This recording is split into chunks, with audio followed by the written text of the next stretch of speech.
Hi అండి, welcome to రుచి channel. పిల్లలు పెద్దవాళ్ళ కోసం న్యాచురల్ సున్నిపిండి ఎలా తయారు చేసుకోవాలి, ఎలా వాడాలి ఈరోజు వీడియోలో చూద్దాం.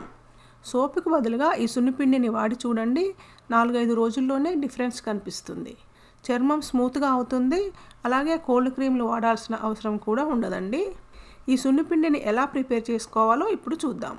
ఒక బౌల్లోకి 100 గ్రాముల పెసర్లు, 100 గ్రాముల శనగపప్పు, 50 గ్రాముల ఎర్రపప్పు, 50 గ్రాముల బియ్యం, బ్రౌన్ రైస్ లేదా వైట్ రైస్ తీసుకోండి.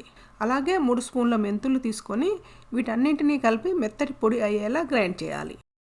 ఈ సున్నిపిండిని చలికాలంలోనే కాకుండా అన్ని సీజన్స్లోనూ వాడొచ్చండి. ఒకవేళ చిన్నపిల్లల కోసం అయితే గ్రైండ్ చేసిన తర్వాత జల్లించండి.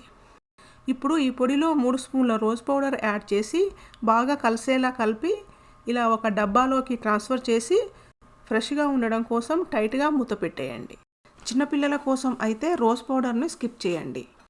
పెద్దవాళ్ళ సున్నిపిండిలో కొంచెం కస్తూరి పసుపు లేదా పచ్చి పసుపు కూడా యాడ్ చేసుకోండి. సున్నిపిండిని ఎలా వాడాలో ఇప్పుడు చూద్దాం.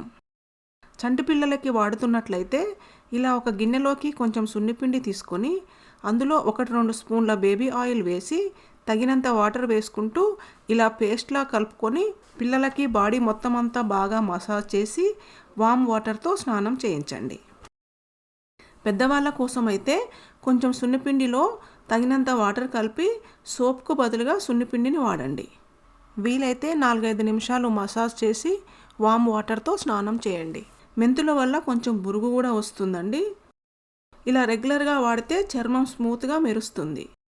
కోల్డ్ క్రీమ్ను వాడాల్సిన అవసరం కూడా ఉండదండి. తప్పకుండా ట్రై చేయండి. Thank you for watching. మీకు ఈ వీడియో కనుక నచ్చితే సబ్స్క్రైబ్ చేసి షేర్ చేయండి.